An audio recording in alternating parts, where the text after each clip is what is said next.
یک از خیزا گوه که من در علم متیمت که علم حلال حرام است. من فهم یک انسان خیزا گوه من در علم ادبیات خوندم که علم حلال حرام یک باب هست. یا یک از خیزا گوه من در زبان مادری خوندم که لقمه حرام تأثیر داره در فرزند. یگان فنی دنیا در شما نمیوینم، اما اسلام میگه که حلال خیره که فرزندای حلال به دنیا بیاید. در یگان جای دنیا نمیقدر پیش رفتگی های، یگان جای دنیا در یک ورق برای حرام حلال نیست. کجاش در حرام حلال، کجاش مونده؟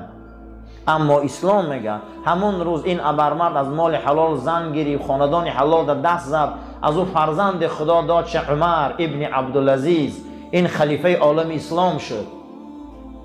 گفته که قسم به نام خدا از روزی که خلافت قبول کردم من یگان شب خواب نرفتم، حتی که زنا شکایت میکردین که عمر از روزی که خلیفه شدی 3.5 سال مطمئن خلیفگی در